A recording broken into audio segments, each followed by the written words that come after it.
Shalom, presencia. Qué lindo volver a encontrarnos esta tarde para compartir esta palabra que es de bendición para tu vida y para la mía. Qué maravilloso poder encontrarnos cada día. Hoy comentaba con alguien que se extraña la iglesia presencial.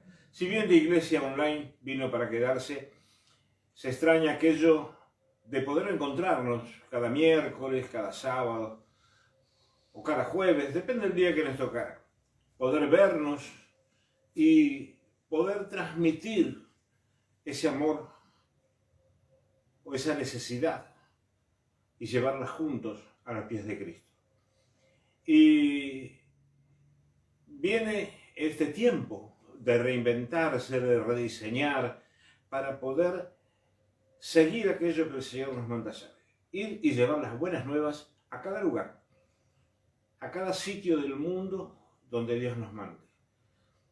Y este es el maravilloso medio por el cual nos podemos comunicar, vos y yo, y poder bendecir a otros. ¿Sí? Una de las cosas que también hablaba, decía, hoy empezamos con algo diferente, venimos compartiendo con los líderes y con la mayoría de la gente, ¿sí?, que está en nuestro teléfono, compartirles una palabra de vida, compartirles una enseñanza. Hoy adicionamos algo más, las invitaciones. Bueno, todo forma parte de esto que muchas veces escuchamos. No abandonar la congregación y que nadie, absolutamente nadie, se sienta abandonado, ¿sí? Porque justamente este tiempo es lo que habilita a que nuestros pensamientos nos llenen de esas sensaciones de abandono, de dejarnos de lado. Y dijimos, bueno, hay algo que el Señor nos va a poner para que eso no ocurra. Dios jamás nos abandona, ni a vos ni a mí, ¿sí? Todos, absolutamente todos, estamos bajo su protección y esto es lo más maravilloso. Cada una de las cosas, claro, las casillas de WhatsApp se llenan, porque a veces, como me comentaban hoy, usted me manda a la pastora también, y sí, es verdad, porque la pastora tiene eso que Dios le pone en su corazón, del mismo modo que me lo pone a mí. Y no nos fijamos en la escasez del alimento, sino que haya abundancia de alimento para todos los hijos de Dios. Para todos los hijos de Dios, para su casa, para su herencia. Y esto es lo maravilloso que nos permite hacer Internet. Poder llegar a cada gente sin que absolutamente ninguno sienta que Dios lo abandonó. Porque no se trata del pastor o de la pastora o del líder. Se trata de Dios, porque es plenamente espiritual. Y sin desestimar que el enemigo está presente y que nosotros, como dice Pablo, nuestra lucha es en el mundo espiritual. No es contra carne ni sangre, sino contra principados y potestades en las regiones celestes. Y el otro día, escuchando una de las prédicas del pastor Bernardo, él decía que cada vez que nosotros abrimos nuestro espíritu a la luz, iluminamos allí donde vamos, allí a las personas a las cuales Dios necesita llegar, y nosotros somos su canal, nosotros somos sus mensajeros, sus embajadores, somos los que llevamos la luz de Cristo para bendecir allí donde Dios quiere hacer absolutamente algo a favor de alguien, de una familia, de una persona. Y la prédica de hoy dice, soy un faro y mi luz es Cristo. Es decir, la luz de Cristo, ¿sí?, resplandece en las tinieblas por más que la quieran tapar. Hay oscuridad, pero esa luz es imposible de apagar. Y es la luz de Cristo, esa que vos portás, esta que yo porto. Y un faro que seguramente en algún momento, por algún comentario o porque fuiste, es una torre de señalización. A veces está en tierra, a veces está sobre el litoral marítimo, sobre el agua, ¿sí?, en un bote, en una boya. Ese faro básicamente es una referencia y un aviso para los navegantes, ¿sí?, para evitar, como ocurrió en algunas oportunidades, ¿sí?, que golpearan en las orillas o que encallaran, porque la geografía del mar o de la costa es accidentada y hace que muchas veces no solamente puedan perderse vidas, sino que se pierde una nave, se pierden mercaderías. Así que cumplen una función muy específica. Y leía por allí, husmeando, que sobre la costa bonaerense había aproximadamente 62 faros. Actualmente, a pesar del GPS y otros medios logísticos para poder guiarse, esos faros siguen en uso. El más tradicional que hemos visto es el de Mar del Plata, el de San Clemente, el de Montehermoso. Hay un montón. Y lo más sorprendente de esto es que cambian de color. No todos tienen el mismo color porque va de acuerdo al lugar en el que están emplazados. Y eso está en la lectura que el navegante puede hacer para saber qué es lo que se va a encontrar y por qué ese faro está allí.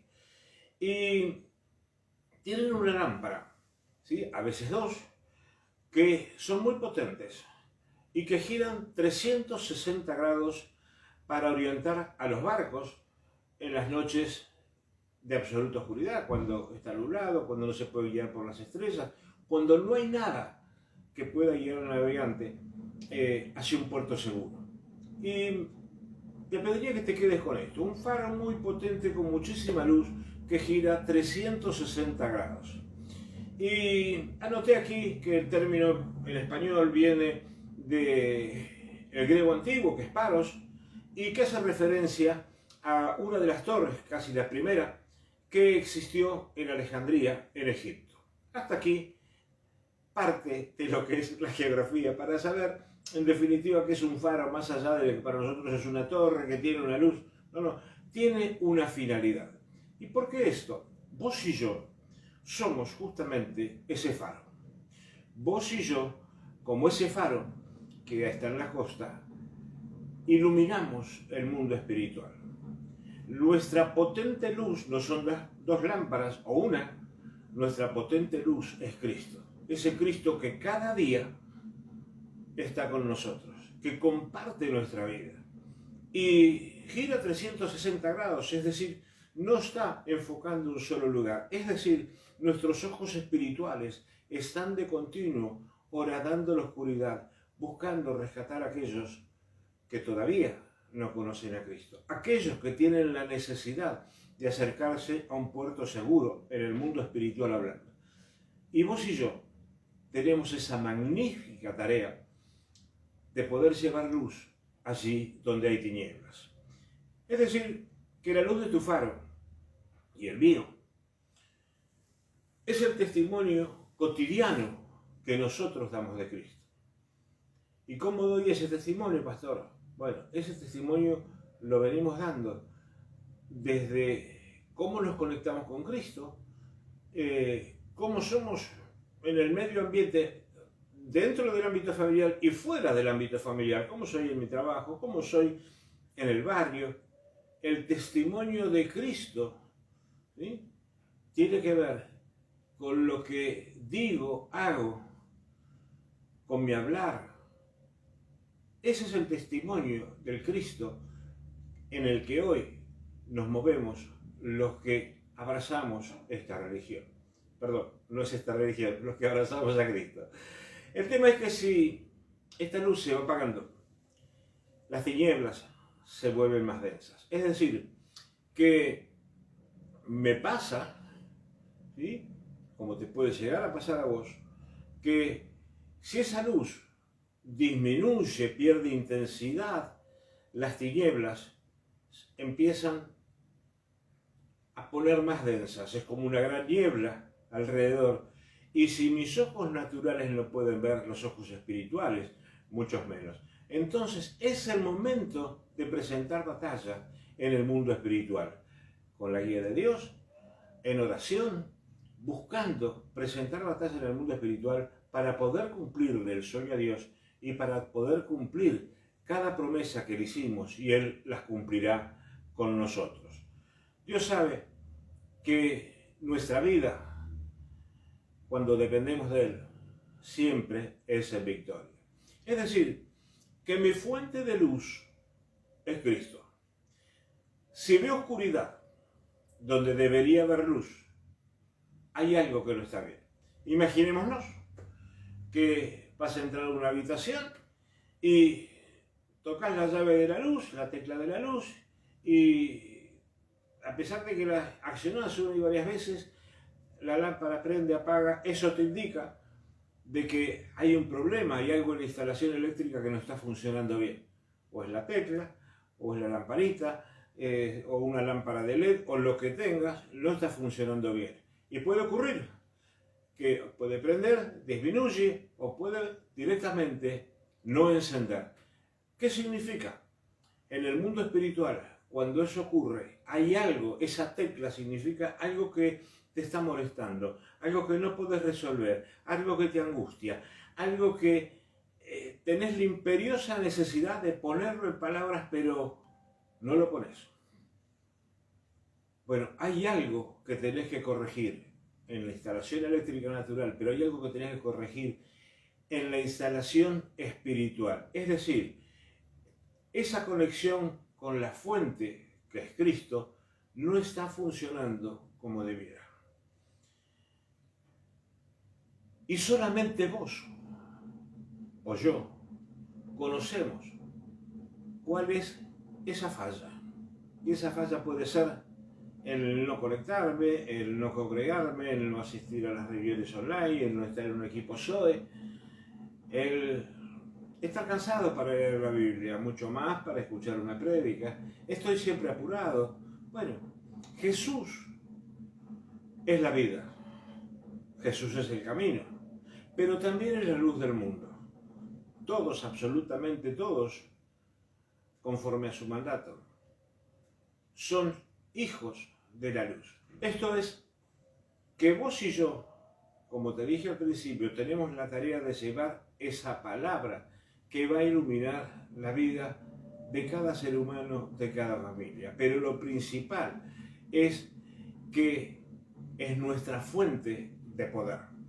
Y si es nuestra fuente de poder y yo no estoy conectado a él, comenzamos a morir espiritualmente.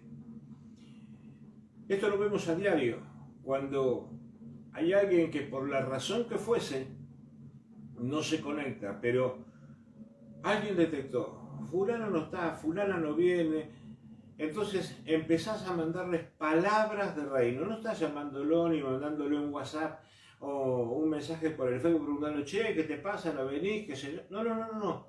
Simplemente oraste, abriste el mundo espiritual a favor de esa persona.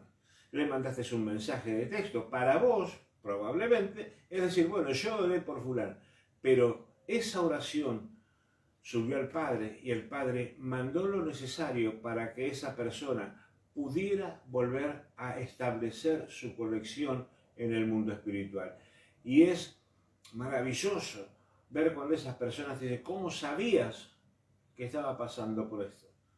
No, en realidad no sabías. Cuando te metes en el mundo espiritual, vas a encontrar con que hay mucho trabajo por hacer. Por eso la oración por cada uno de tus hermanos, esos que no ves, esos que están lejos, esos de los que no sabes por qué están o por qué no están. Bueno, vos moviste el mundo espiritual y estás buscando establecer esa comunicación, resolver eso que le está pasando a ese hermano o esa hermana. Todos, absolutamente todos, enfrentamos las presiones cotidianas. Generalmente esas presiones cotidianas solemos pasarlas por el tema financiero, que no me alcanza, que el alquiler, que esto, que el otro, que el trabajo. Hoy hablaba con una señora que vende en la calle y medio como que estaba de contrabando porque la municipalidad no habilita los puestos callejeros, así que están como están, trabajando con angustia, con temor, porque si llega a la municipalidad le secuestra la mercadería. Pero la gente necesita trabajar porque tengo una casa, un alquiler que pagar, chicos que mantener. Y esas presiones cotidianas nos disparan pensamientos. Y el cristiano no está exento de eso.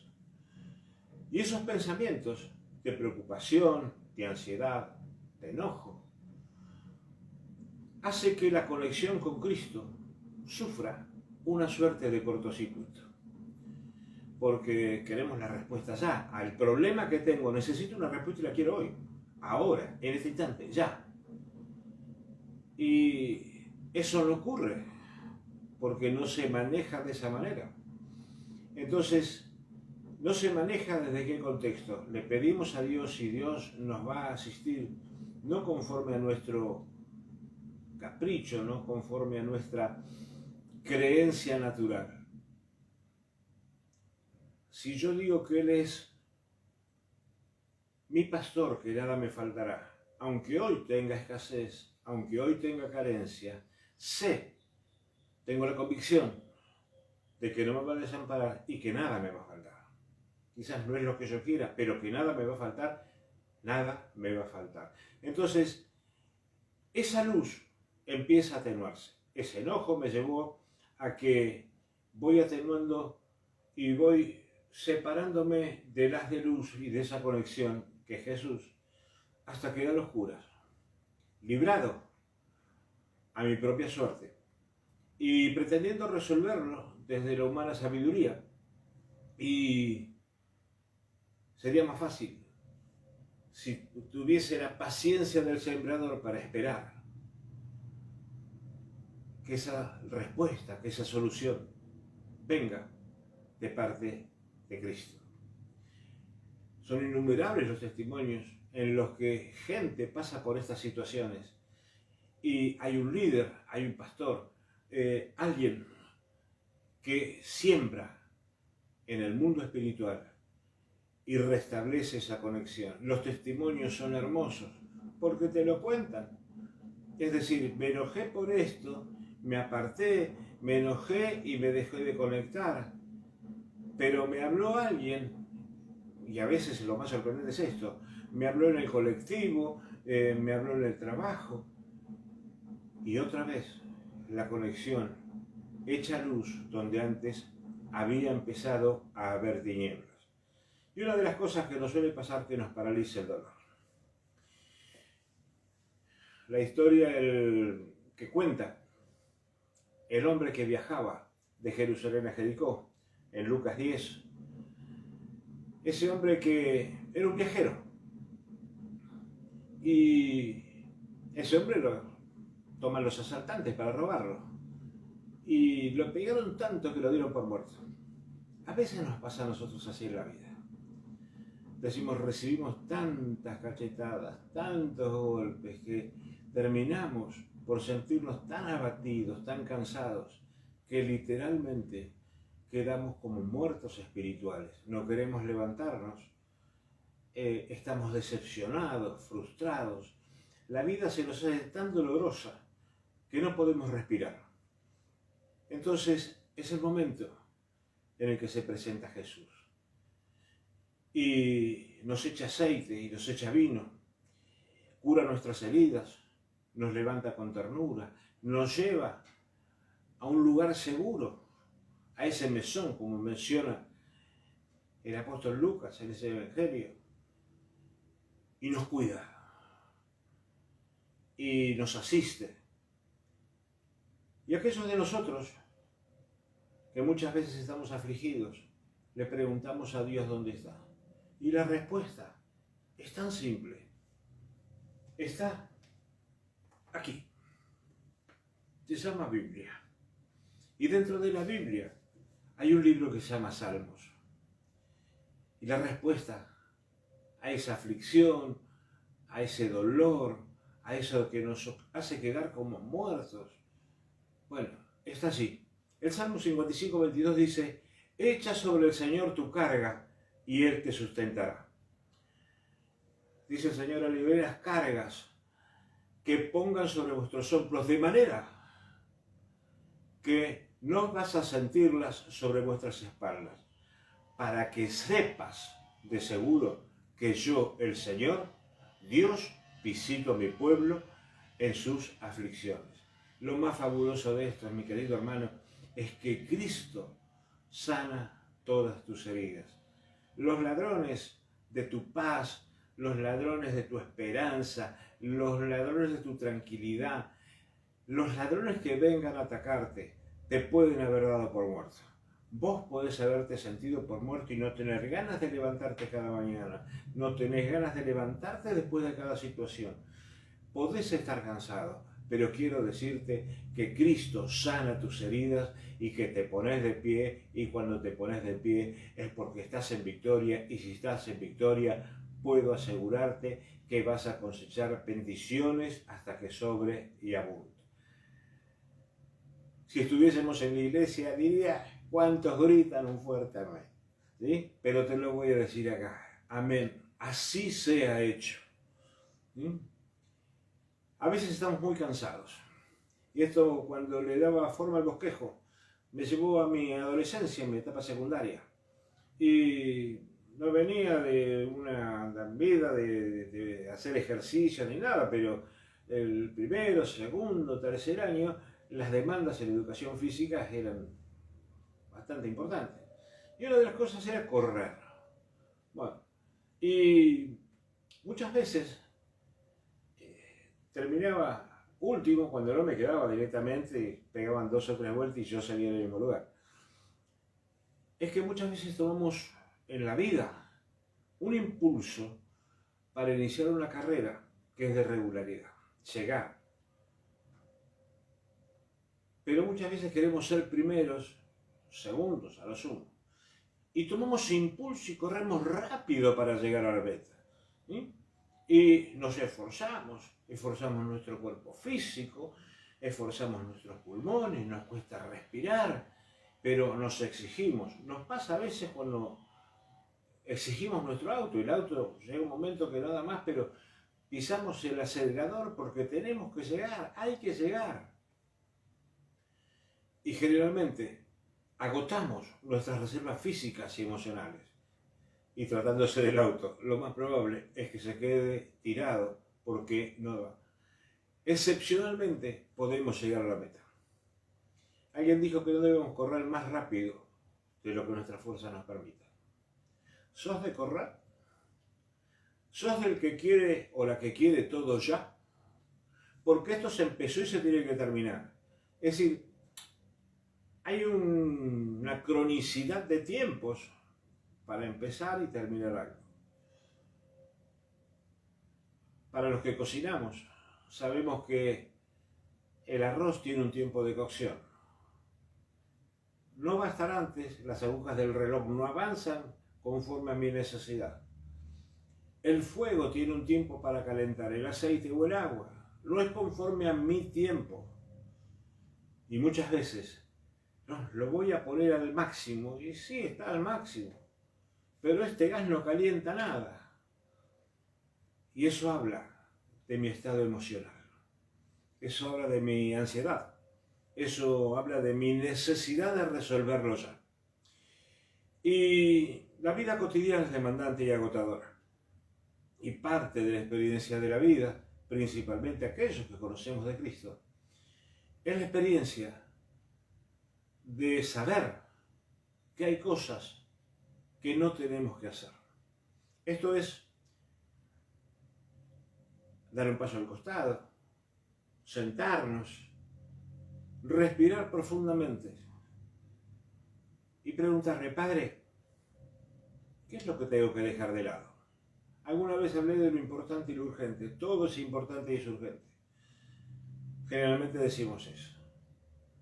Pero hay cosas que son importantes y hay cosas que son urgentes. Y cuando no logramos discernir lo importante de lo urgente, lo mezclamos y generalmente terminamos frustrándonos porque las cosas no salieron como debían salir. Entonces Jesús responderá, venid a mí todos los que están trabajados y cargados y yo los haré descansar.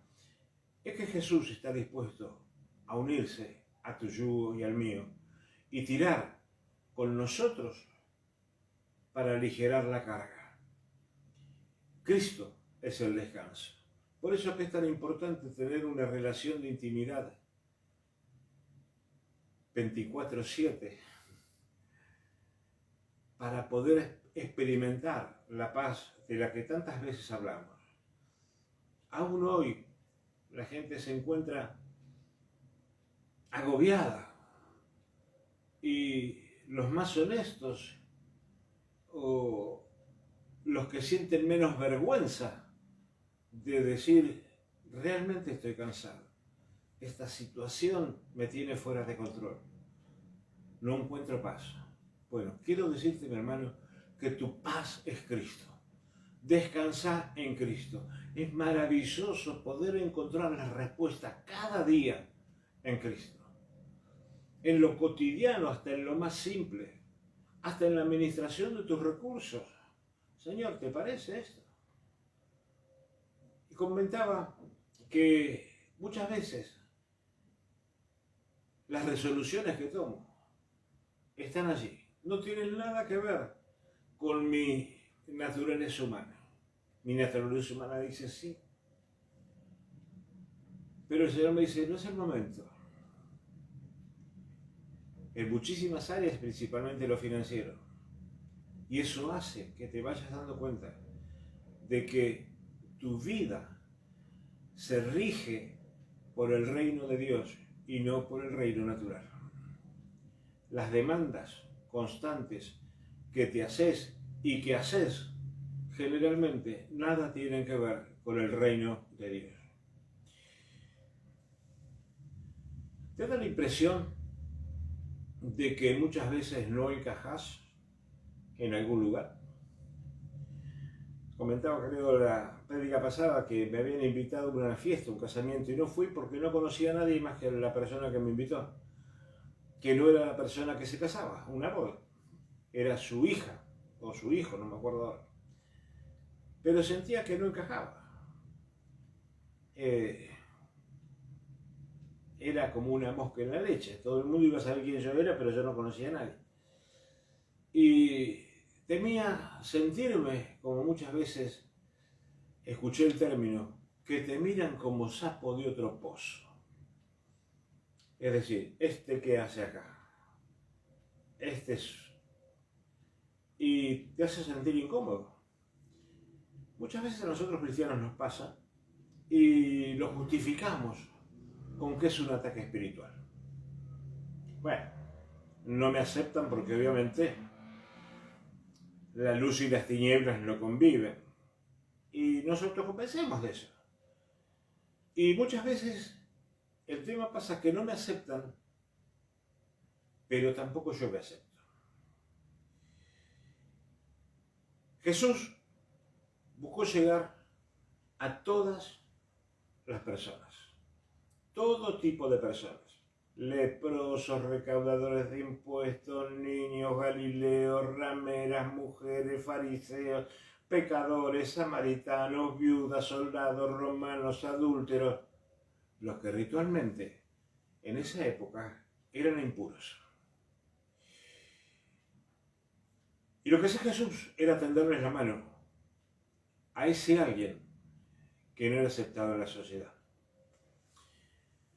Muchas veces nos suele ocurrir a nosotros el hecho de no tenderle la mano a aquel que consideramos que es un pecador, aquel que consideramos que es impuro.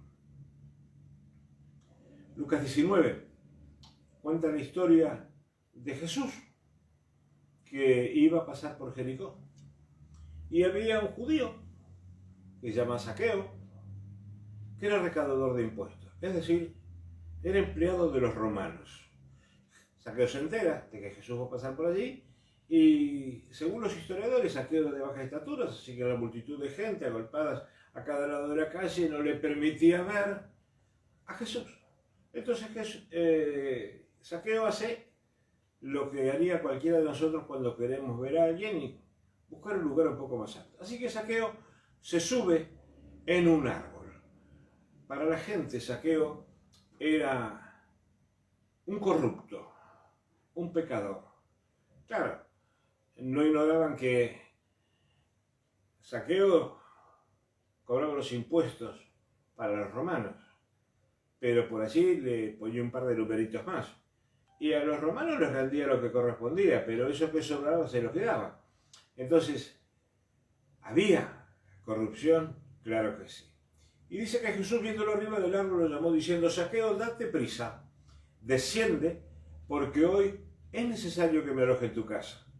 Y cuando Jesús vio la bondad en el corazón de Zaqueo y las cosas que hacía por los demás, aceptó su ofrenda, diciendo: hoy ha venido la salvación a esta casa, por cuanto él también es hijo de Abraham. Jesús tendió la mano hacia aquel que no era aceptado.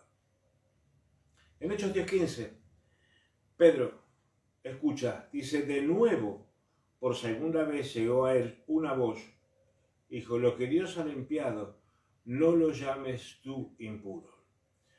Pedro tuvo esa poderosa revelación cuando declaró: Dios me ha mostrado que ninguna persona es común e inmunda. A veces nos ocurre que quizás vemos a los demás muy por arriba de lo que realmente Jesús las ve. Y una condición no negociable para nosotros cristianos es que no debemos despreciar a nadie. Claro, lo natural hace que reaccionemos quisquillosos ante determinadas contestaciones o ante determinadas actitudes. Pero Jesús nos manda a demostrar el amor verdadero los unos a los otros. Y así como Jesús nos extiende la misma invitación que le hizo a Zaqueo, cuando dice: he aquí que yo llamo a la puerta y llamo, si tú oyes mi voz y abres, entraré y seré contigo y tú conmigo. Cristo nos ve en el árbol. Cristo nos ve a vos y a mí subidos al árbol, pero dice: quiero entrar a tu casa. Hoy quiero cenar contigo. Esa aceptación a la que todos estamos llamados. El otro punto que noté aquí es que estamos abrumados por las inquietudes. ¿Cuántas veces perdiste el sueño? ¿Te sorprendió la madrugada mientras todos dormían, caminando como un sonámbulo por el resto de la casa? Si fumás, o tomando un café, o tomando mate, mirando la nada, mirando la noche. Tus pensamientos para resolver situaciones que te inquietan, que querés resolver, que querés que se haga la mañana y tener la solución al alcance de la mano. Pero no encontrás respuesta. Y le preguntás a Dios y hay un gran silencio. Porque necesito resolverlo mañana a las 8 de la mañana, yo necesito una respuesta. Y no llega. Y eso como que te angustia más. Y te levantás, si lográs dormir antes de que raye el alba, físicamente cansado, malhumorado, y todo, absolutamente todo, se convierte en un campo de batalla alrededor tuyo. Desde tu casa, el camino a tu trabajo. ¿Y cómo vas a aumentar tu fe para que tu oscuridad se convierta en luz? La fe es la certeza de lo que se espera y la convicción de lo que no se ve. Pero nuestro cerebro mortal busca de continuo la explicación, busca la razón, busca el análisis, y es como un velo, un grueso velo espiritual que se coloca sobre nuestros ojos. No nos permite ver. Es como si tuviésemos una venda alrededor de los ojos. Y me llevó ahora a eso de jugar al gallito ciego. ¿Sí? Que te ponían un trapo en la cara y te hacían dar vueltas. Y así nos pasa en el mundo espiritual. Cuando no encuentro la razón, el análisis. Esto. Bueno, allí es donde, al estar con ese velo, nos impide ver la esperanza. que solamente puede verlo nuestro espíritu. Pero hay una luz, y esa luz en nuestra oscuridad es Cristo. Jesús dice: yo soy la luz, soy la vida y soy la verdad del mundo. Tu intimidad con el Maestro, más la paciencia, va a hacer que puedas ver la luz a través de Cristo.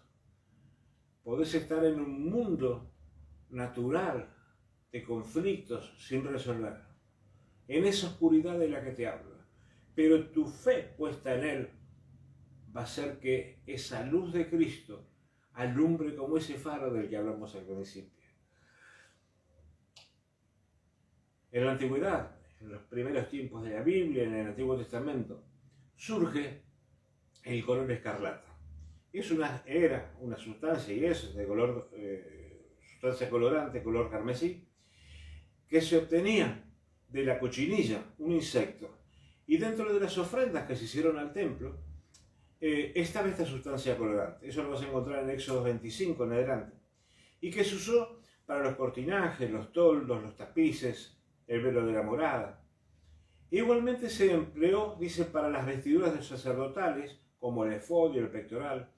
Era un color muy vivo y además inalterable, que cuando se fijaba en la tela, cuando se fijaba en la lana, no se desteñía sin importar la cantidad de veces que lo fueras a lavar. Y nos han inculcado el sistema, nuestros educadores, aquellos que escuchamos, que tienen autoridad en mi vida, que la lana blanca teñida de escarlata nunca más puede volver a ser blanca. Y esas palabras nos derrotaron en el mundo espiritual. Esto es, dicho de otra manera, si sos pecador, te vas a morir pecador. Si sos mentiroso, te vas a morir mentiroso. Si sos adúltero, te vas a morir adúltero. Si sos infeliz, te vas a morir infeliz.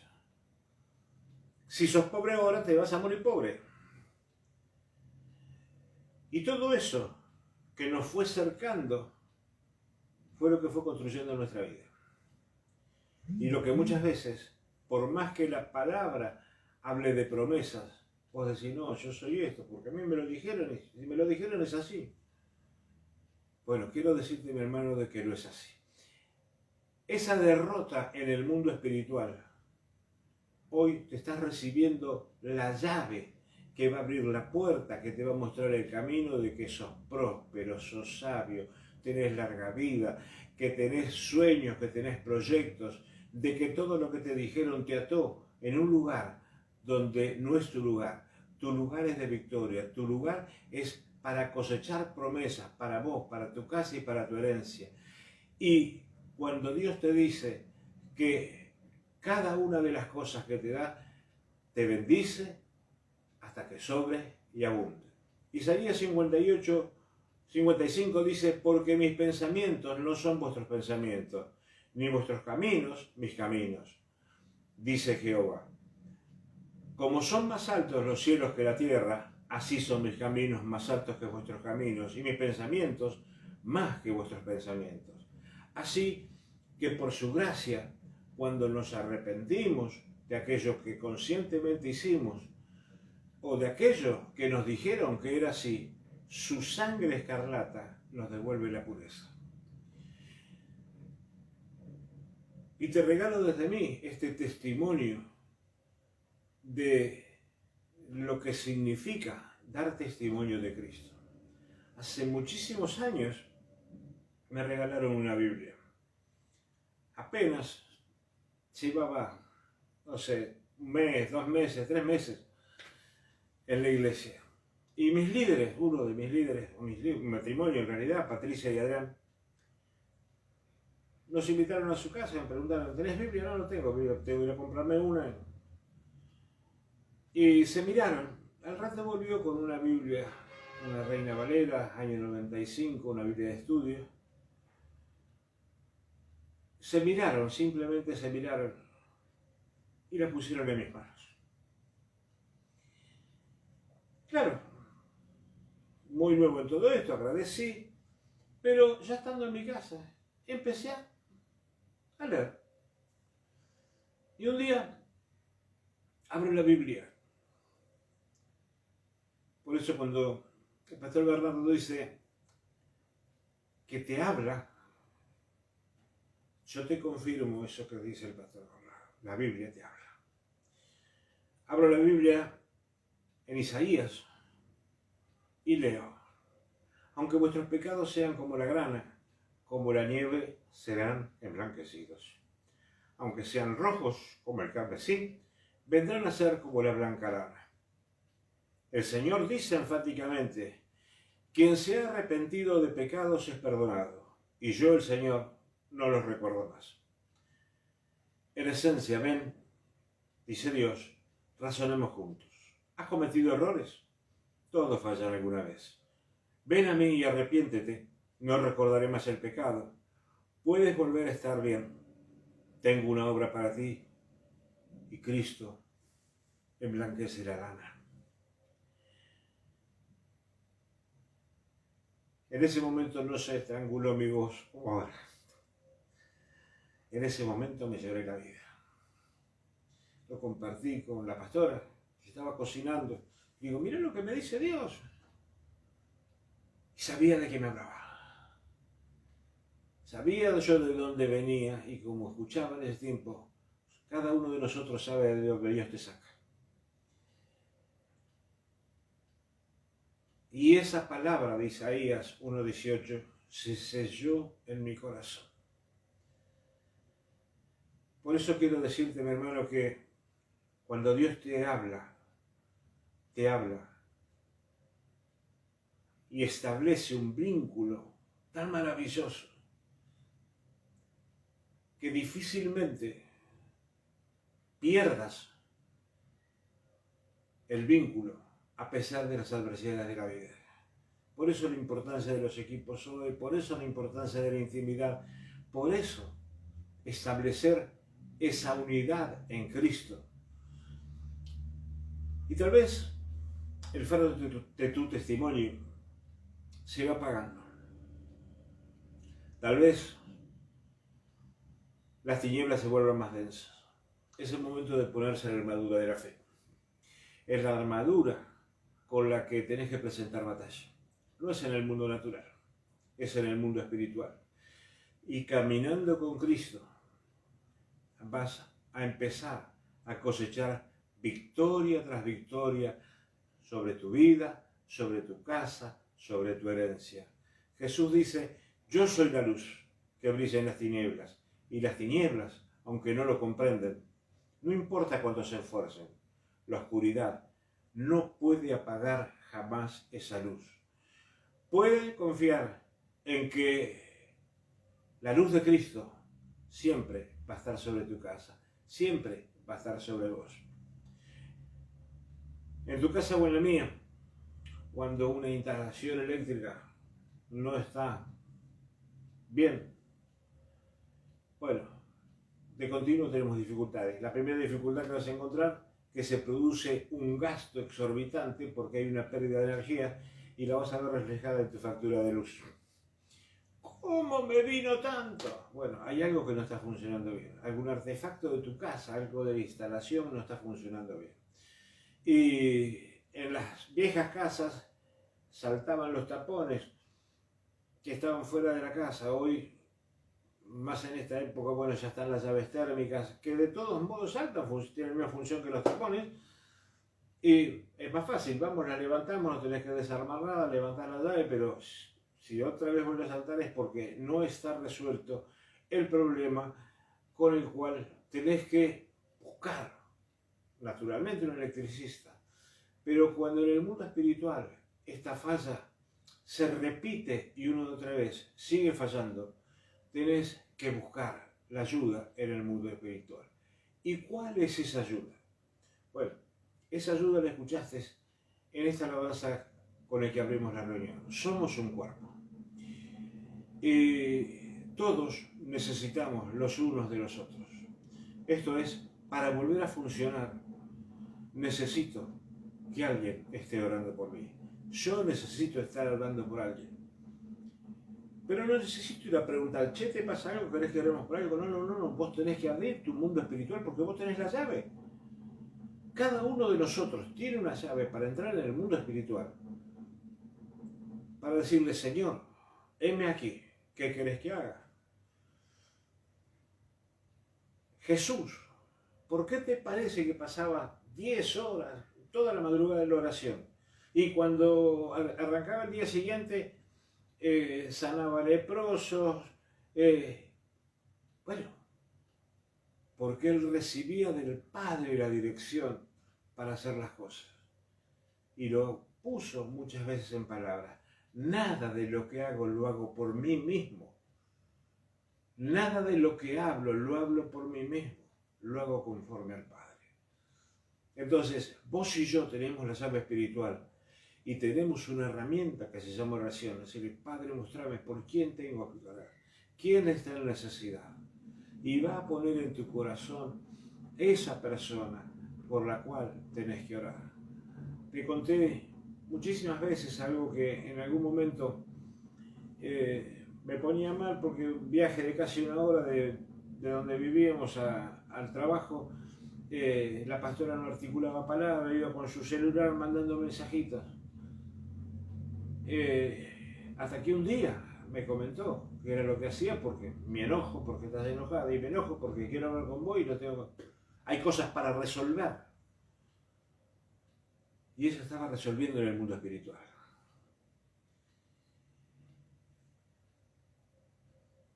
Ambos vivimos y amamos al mismo Dios.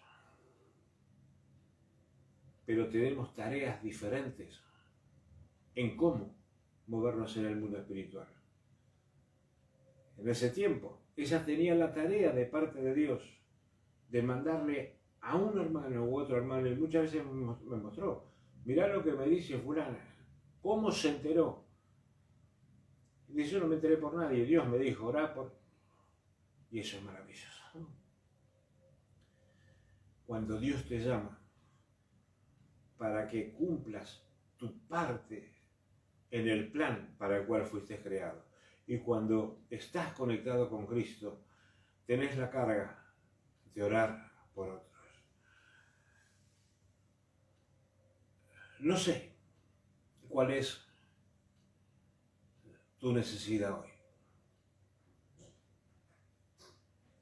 pero hay alguien que va a estar orando por vos. ¿Y vos?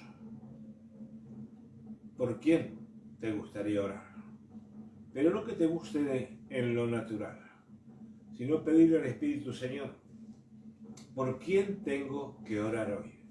¿Quién está teniendo necesidad en esta hora para poder ayudarlo a que vuelva a tener esa conexión en el mundo espiritual?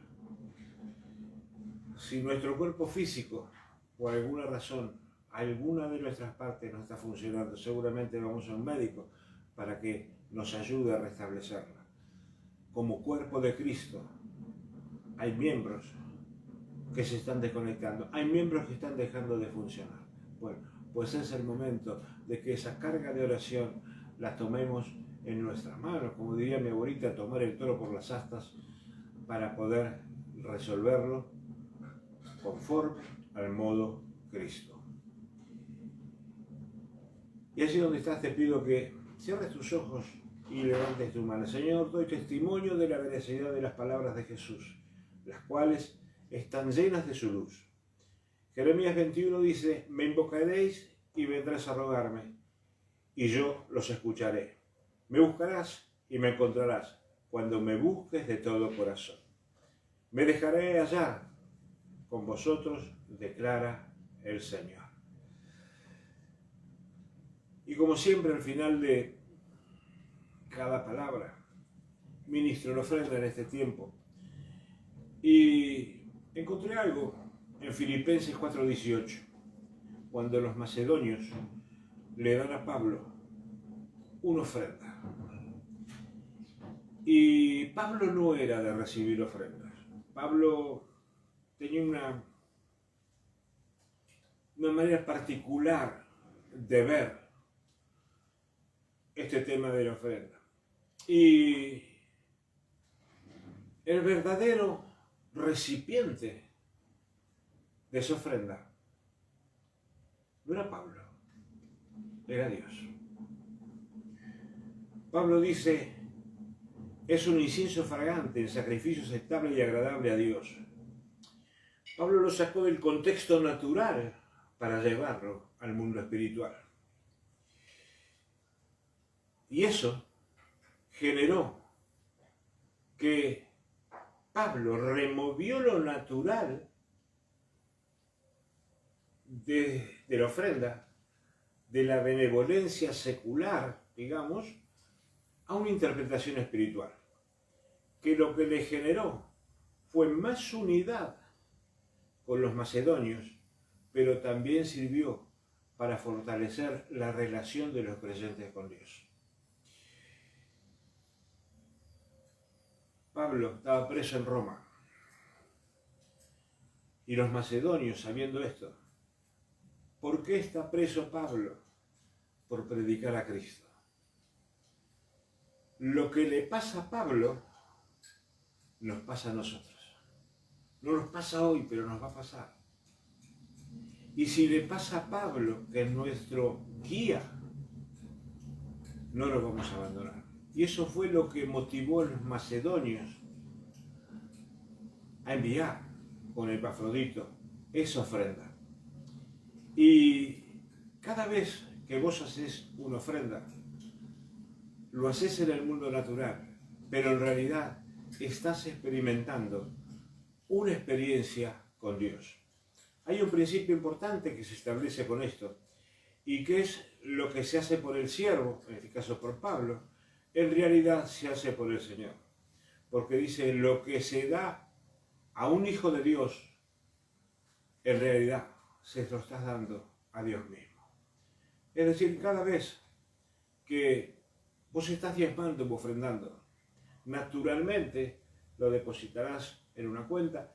De la manera que lo hagas, vos le estás ofrendando a Dios, le estás diezmando a Dios. Por eso, mi hermano, en esta hora te pido que tomes una muy buena ofrenda, con alegría en tu corazón, en un sobre. Y si ya sabes cómo hacerlo, continúa haciéndolo como lo venías haciendo hasta ahora. Si no, pregúntale a tu líder cómo debes hacerlo. Si no estás en un equipo SOE, donde estés el líder, te invito a que seas parte de un equipo SOE. Y si no, mandanos un mensaje privado al Facebook del Ministerio Presencia de Dios en el Jagüel y te vamos a responder cómo tenés que hacerlo para que vivas esa experiencia con Dios. Levanta tu mano allí con aquello que tu corazón voluntariamente ha dispuesto darle al reino de Dios. Señor, te doy gracias por las manos, Señor, que se levantan. Señor, te doy gracias por la voluntad en el corazón de mis hermanos. Señor, bendigo a cada uno de ellos, Señor, sabiendo que todo lo que voluntariamente, Señor, han puesto en el reino, volverá a sus manos multiplicado en todas las áreas de su vida. Señor, nos hacemos fieles a esa palabra, que todo lo que damos a un hijo de Dios, te lo damos a vos, Dios. En tu nombre, Jesús, lo declaramos hecho. Amén y amén. Créeme que ha sido un privilegio poder compartir esta palabra contigo esta tarde, y te invito a que en unos minutos te vuelvas a conectar para escuchar una palabra fresca, nueva, de edificación, que va a edificar tu vida y que va a edificar la vida de aquellos lugares en los que te mueves. Nunca vas a saber que esta semilla que hoy estás recibiendo va a dar una primicia, esa primicia va a dar un fruto, y que ese fruto lo vas a compartir en aquel lugar donde Dios te va a indicar. Así que te animo a que, si te podés quedar, quédate para esta reunión próxima, y también que tenés la oportunidad de decir, este es el momento de sembrarle una palabra de bendición a alguien. WhatsApp mediante, Facebook, Twitter, lo que tengas, o un llamado por teléfono. Conectate, porque hay una experiencia con Dios que no te la podés perder. Te bendigo.